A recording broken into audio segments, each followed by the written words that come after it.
Hey, Fibromyalgia mom here.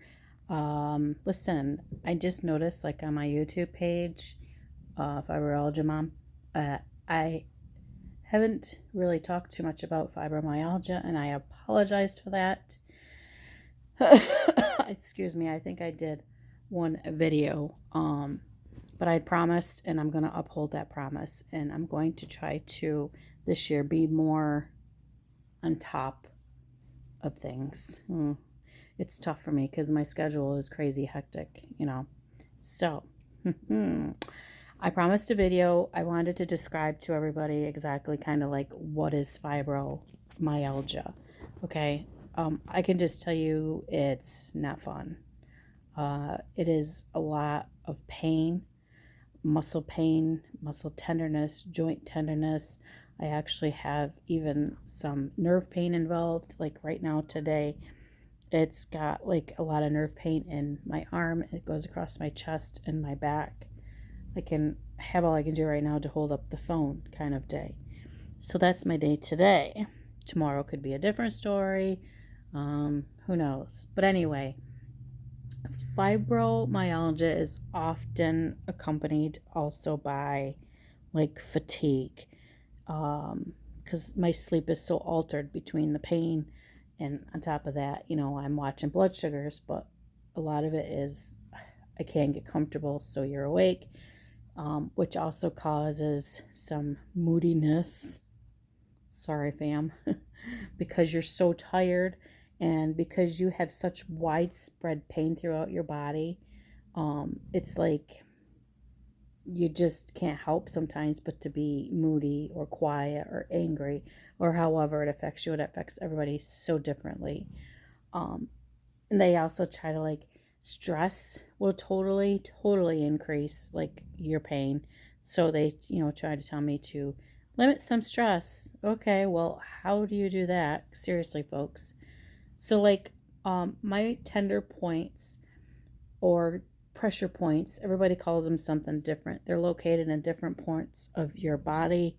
Mine are particularly here in the front and here and here in my upper arm and the top part of my legs, the bottom part of my leg. There's some, my lower back, my hips, and up into my shoulders. And it goes right down the back. The only thing it doesn't hit is the spine area. It does point up into my neck. There's 2 spots in the back of my head. They're also tender points.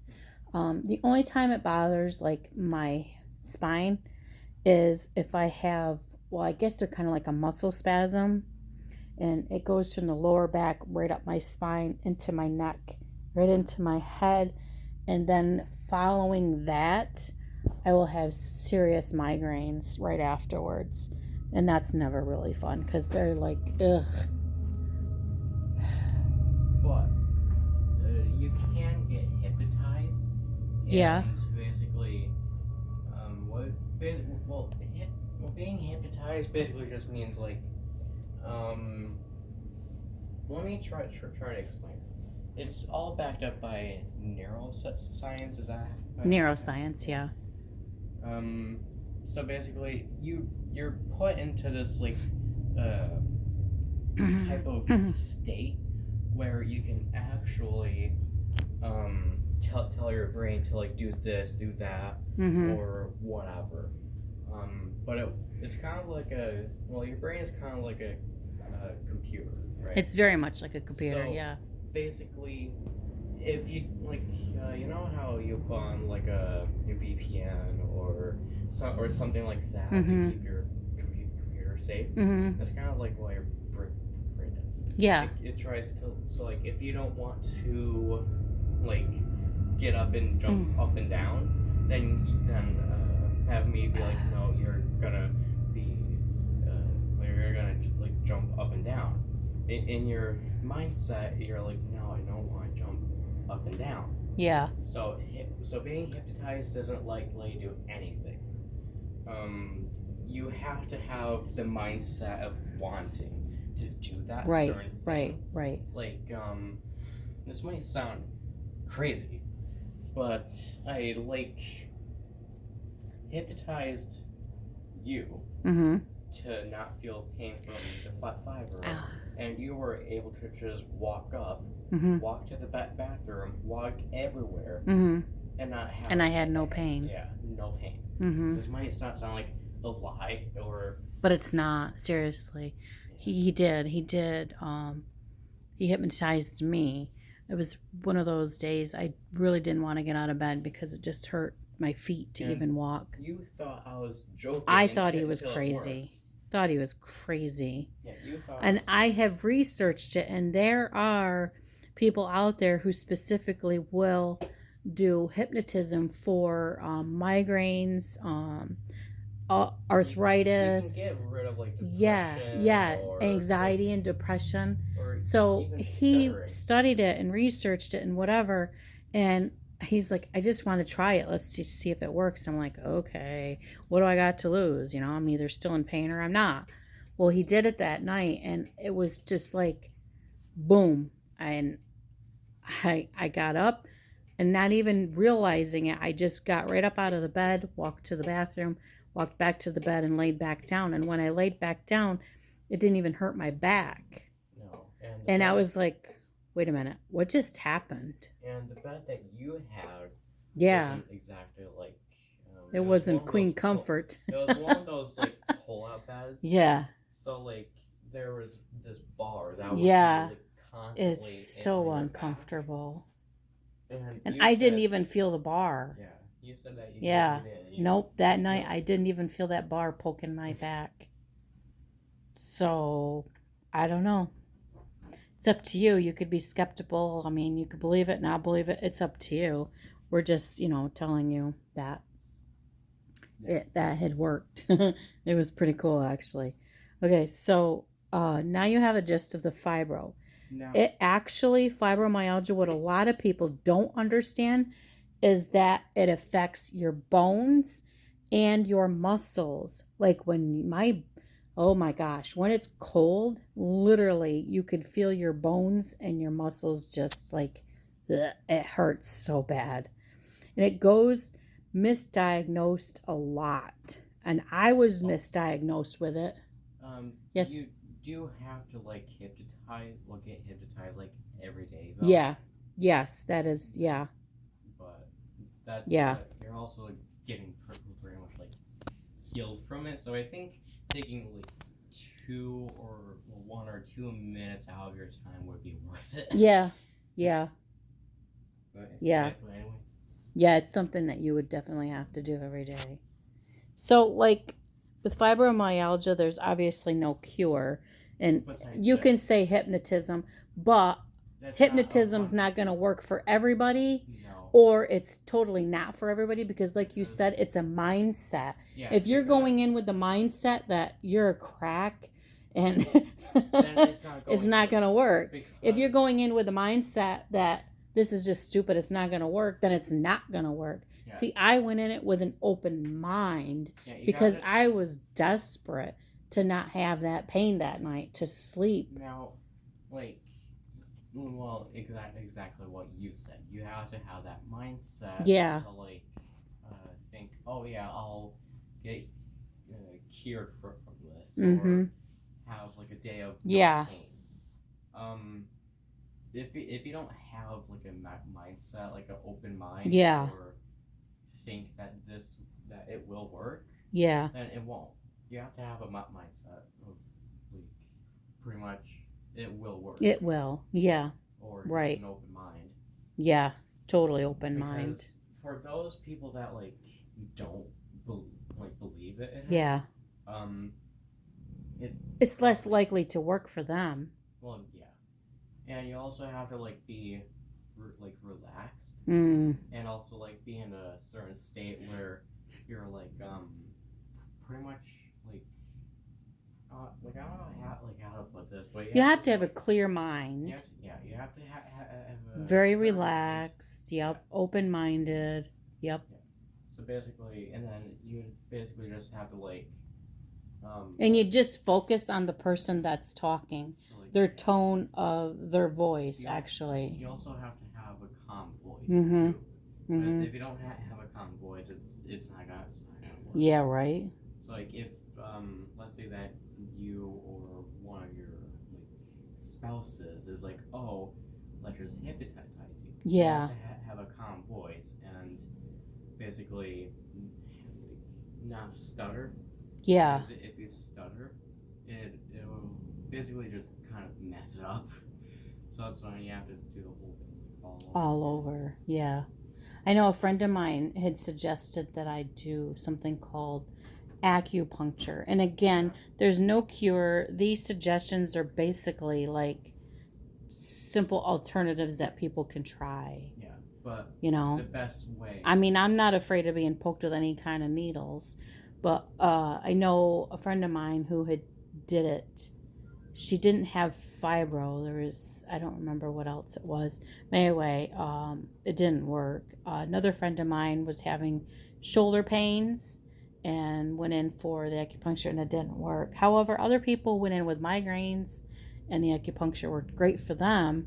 So I don't know. I don't know. But like we're just stating here that this strictly isn't a cure. It's just an alternative to suggestion. If you do it every day, then yeah, it could hence Yeah. be a cure. Because basically, Ow. what we used to do is like hypnotize you at 9 Yeah. 9 p.m. And basically you wouldn't feel like basically you have to like say you're not gonna feel pain until you're like 9 p.m. Yeah. and like snap your fingers, Mm-hmm. and then you have to basically just keep repeating that for like maybe 3 to 4 times, Mm-hmm. and then you have to basically just say and eyes open now. Yeah. And snap your fingers. Right. And then you won't feel pain until 9 p.m. Yeah. But both people have to be like Yeah. calm. Yeah. And Exactly. yeah. But hence with like fibro, it's almost impossible to be calm unless you have a good day. So Yeah. if you do that, That's the hardest part. Is like that day when I was in so much pain. You have to seriously like not try not to think about the pain and how much it hurts. You have to kind of erase that so you can focus just strictly on the calm voice and what's being said and just relaxing your body, relaxing your mind. You know what I mean? And just, yeah, and that's hard. But what I do like suggest is if you're gonna do it, I suggest getting like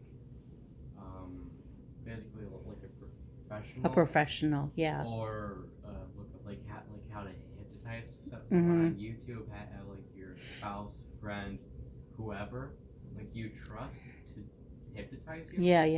Yeah. And basically, if you have fibro, then I suggest basically getting hypnotized around like 9-10 p.m. Or whatever your bedtime is. Yeah. And then basically have your friend or whoever feel like, okay, well, you're not gonna feel pain until 9 p.m. Like tomorrow. Yeah.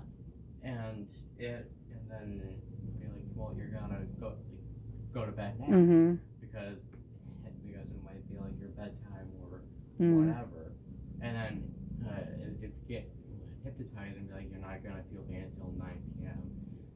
or like 10 p.m. Then I suggest getting hypnotized an hour before, like 10 or 9, because lady, you get hypnotized at the time that you said that you'll feel pain, then you're gonna feel pain and won't want to. Right. So you'd have to do it like an hour before. Yeah. So like let's say that's a good suggestion. Yeah. So it's like let's say that it's like 9, you'd have to do it at 8 or 10 to do it at 9. Yeah. But it's all your choice. But oh yeah. just a suggestion. Yeah. Well, exactly. It's all just a suggestion. This video totally goes like all over. Yeah. Well, it's kind of just about like alternatives. Alternatives, yeah. I mean, So, like, listen, I take like, oh gosh, it depends on the day. Like daily, I take 2 different pain pills. yeah. And one is like for like arthritis pain, like the muscle pain, and one is for the nerve pain, and slash the depression. And then I have another one that I take that is just strictly for like those really bad days when it's like all wrapped up in one. And sometimes when I get all puffy and swollen, I either take a diuretic or I take ibuprofen. I mean, there's times where I'm taking like what 4 or 5 pills, Yeah, and just to function, and that's kind of ridiculous. That's not life. That's not even fair. But if I don't, then I can't even get out of bed. Yeah, because there's times I've laid in bed for what 3-4 days, and that's even taking a pill. It's just so bad. I do have to say that when I hypnotized you, you didn't take any type of pill for pain. Right. Because you didn't have I didn't have to. Yeah. Because it's the muscle pain is so bad, and then on top of that, like I get burning sensation in my feet. I get like tingling in my toes and fingers, and then the twitching. Well, I call it a spasm. It's a twitching. It's like very much like a spasm that I get in my back and the back of my legs, my necks. Oh, they're awful. My necks. Yeah, I got like 2 or 3 necks going on here. And the pressure points, they're your lower threshold for pains. They actually flare up like if you touch it or if you hit it. You know what I mean? Like, yeah.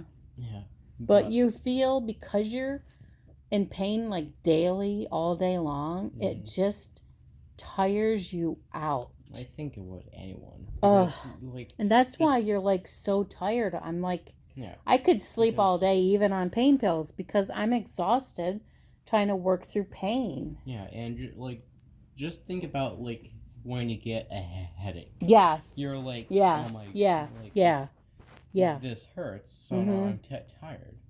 And it's been all day with this headache, so I just want to go to bed.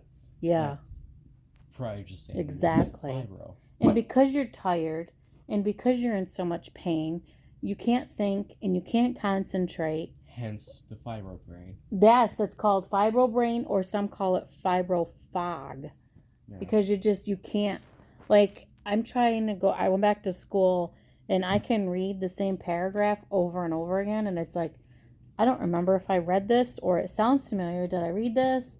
It's ridiculous. No. And like, you could tell me like yesterday, which I just remembered. Yesterday, your dad said to put the ham in the oven at 3:00. No, you didn't. And I just looked at the clock and I'm like, oh shoot, it's not 3:00. I almost forgot. Like, seriously, that's how it is. It's crazy. Taking a test is just, wow, so stressful because of your fog. And like we were talking about with the sleeping, whoops, hang on. It's so hard trying to sleep so you don't sleep well. And if you don't sleep well, I mean, you already have a compromised immune system now because of it. I mean, I also have asthma. I have pericardial window. I mean, I am I'm a wreck when it comes to health. So if you don't sleep well and you already have a compromised immune system, you get sick easy. You just, and there's days where, like, even with the fibro, I feel achy and feverish, and I'm not really sick. It's just part of the fibro, but it's because your body is exhausted and tired, and it thinks that it's got to fight something. You know what I mean? Your body thinks there's something going on. You must be sick, but you're not. So it just gets all achy and feverish. It's that, and because it's so somewhat connected to the brain, right? Right. Yeah. So your brain is like, oh, there's something there. Yeah. and then makes like well, in reality there isn't. Yeah. And then your like brain basically like, so basically just pinch your skin and see see how that hurts. Right. But with fibro, your brain like intensifies like the pain. Well, that's because fibromyalgia is basically that. It's where your brain and your Like spinal cord, makes it it's not processing the pain signals yeah. from So the nerves the way it should be. yeah, so then it just like intensifies So it. that makes sense what you're saying, because that is strictly what it is. Yeah. It is. And yes. then when you get hypnotized, that's You're through your changing brain. that whole brain. Yeah. Yeah. Hence, it's sort of a Yeah. cure Yeah. or alternative. Yeah. Seriously, that is exactly what it is. Because, like, if you research what fibro is, it'll tell you it's how your brain and spinal cord are processing the pain signals from your nerves or not processing it. And like, no doctor actually knows No, the same, cause as to why people have it. same with They can anesthesia. suggest and think that those who most likely have it are those that are women. Or they got in like a car accident or something like tragic. They have like been that. physically, emotionally abused, have PTSD. Other family members could have it. Or if you already have like arthritis or an infection in your body. Now, I fell and broke my tailbone, okay? And so I have arthritis in my lower back. So like all these symptoms, it says, I just Googled this, okay? It says, how do certain things suggest that you are more likely to get fibromyalgia? You're a woman. Hello. You have another painful disease like arthritis. Hello. Or an infection. I'm constantly getting sinus infections and ear infections because of my allergies, and my eustachian tubes are all messed up in there. You are physically or emotionally abused or have PTSD. You rarely exercise, and other family members have it. Listen, I have like every single one of those symptoms. So I was one of those cases that's most likely to have it. And I had it a long time ago, but it was misdiagnosed. With what was it? RSD. RSD. Because RSD, the symptoms were so similar to what I have that it was just presumed, because when I had that surgery, they nicked that nerve. I mean, they didn't cut it.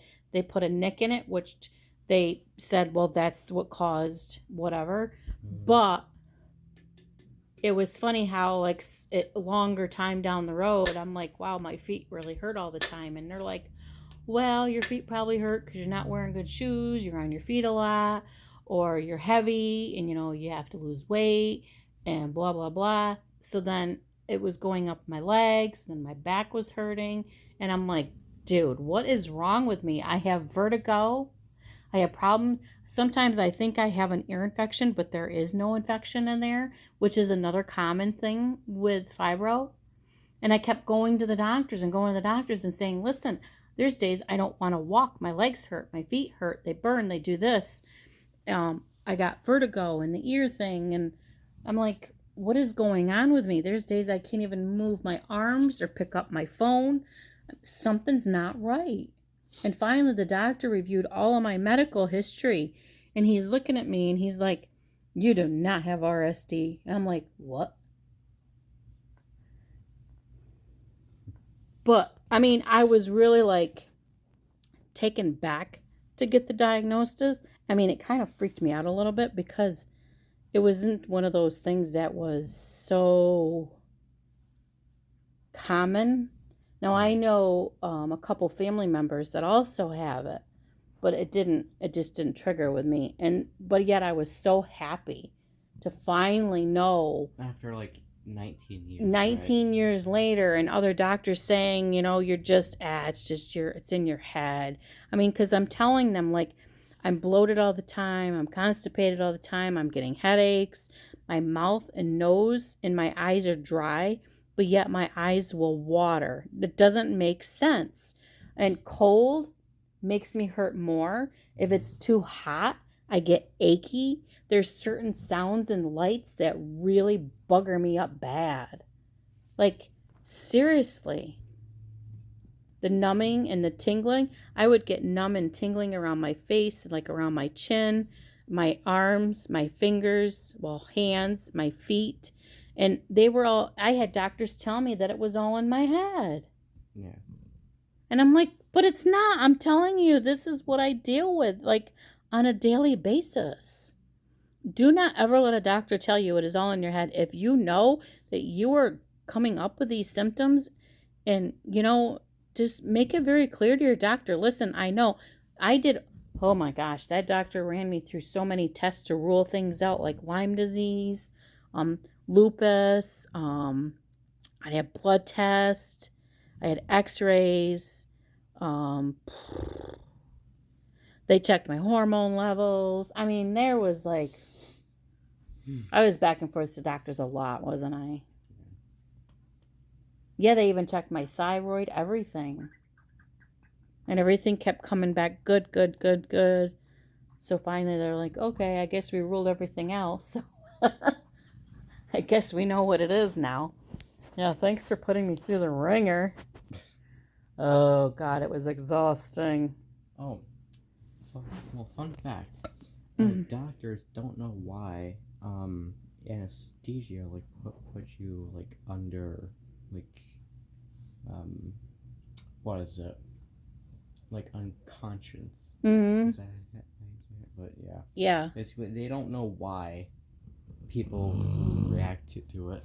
I'm going to Google the trigger foods that I stopped eating, And too. basically, like, they don't know, they don't have a scientific, like, reasoning on why that happens. No, right? And same with fibro. Mm-hmm. Because there's no scientific nothing. That's why they're saying if you have these symptoms, you're likely. Yeah. It's not saying you have it or you're going to get it or you're going to have it. It's saying likely because they don't know. I am trying to. Fibro isn't one of those things that's like too common because like you can. It's not like a cold. Cold, you'd know like what to do and stuff. But with fibro, it's just one of those things where it's like 1 in 10 chance. Yeah. Kind of. I actually have learned that there were certain foods and drinks that I would eat. Yeah, like that would do it. Mint. Mint is one. Mm-hmm. There's a lot of foods. Cold cuts from like the deli. If I have it like once in a great while, it's not so bad. But like if you buy it and you have like a couple sandwiches and 2 days in a row, don't do that. Cola drinks like Pepsi Cola, Coca-Cola, any of those colas like that, they do it. And that really breaks my heart because sometimes I really want that sweet and I'll take a Pepsi, but I'm really actually a Coke drinker. I mean, that's where G Fuel comes in. Yeah. But caffeine. No caffeine. Have it because it's an energy drink. It's an energy drink which has caffeine, which is another trigger point. So yeah, chocolates. However, they do say dark chocolate doesn't trigger it. It's just like your regular chocolates that will do it. Potted meat is one. Chinese foods. Certain Chinese foods will bother. You don't know exactly what's in Chinese food. No, that's true too. Trying to figure out what else I've learned myself and trying to find like a mint-free toothpaste was the hardest, but I did find one. It wasn't it like charcoal or something. It's actually not the charcoal, although the charcoal is good. I found it on fibropharmacy.com and thrive.com has it. It's mint-free and fluoride-free. It doesn't have like the greatest of taste. Okay, I'm still trying to find, I know there's got to be more foods. I don't want foods to eat. However, oh, yes, very important. When you have fibromyalgia, you might want to increase your vitamin D because actually we've learned vitamin D. That's kind of another how we figured it out. My vitamin D was so low, like all the time. And he put me on D3, like big milligrams, and it didn't, barely even touched it. So they connected the vitamin D deficiency with the fibro. So increase that vitamin D. So what I did was I take vitamin D, but I also eat egg yolks. You can get orange juice with calcium and vitamin D in it. Canned milk, farm milk is what we do. Make sure you get tuna fish that's in the water. Whole grain cereals like your Cheerios is good. Yeah, so you're really going to want to increase that.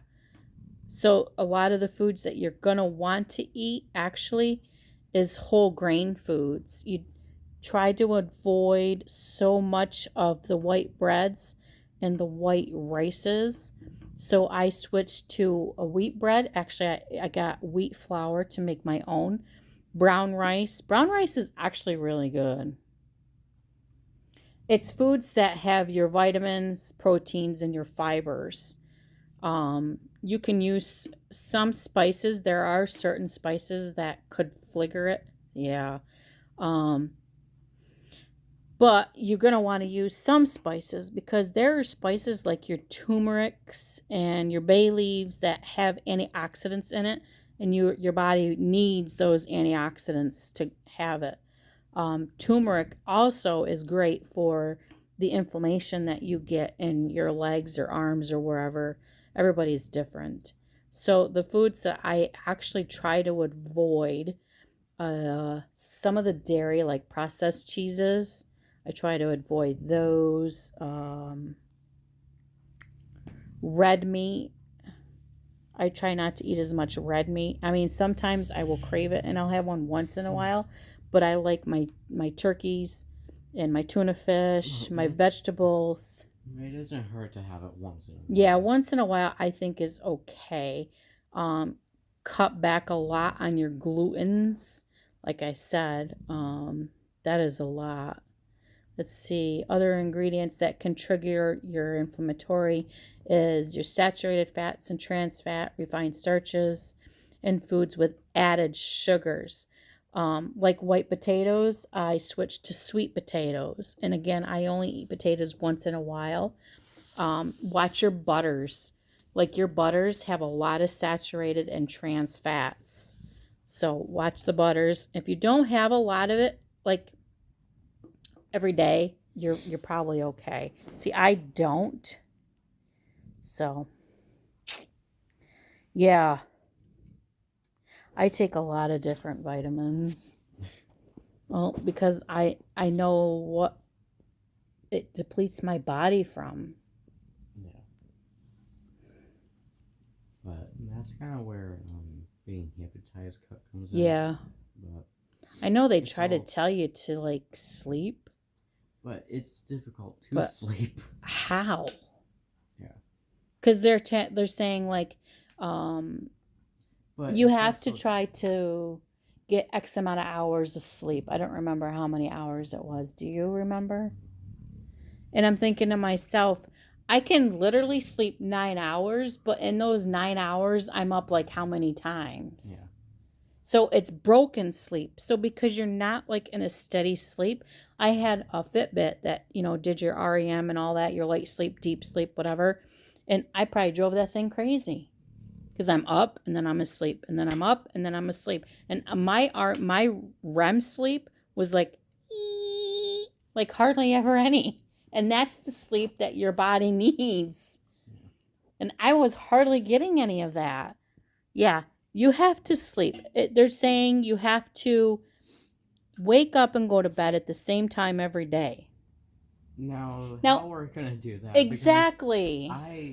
I was like going to bed. Yeah. Well, this isn't like fibro, but like I always going to bed at 11 and then getting up at like 8 in Yeah. the morning, and eventually that just stopped. Mm-hmm. So I don't know how they expect you to I don't wake get up it and go to either. bed at the same When they time. tell me stuff like that and to reduce stress, I'm like,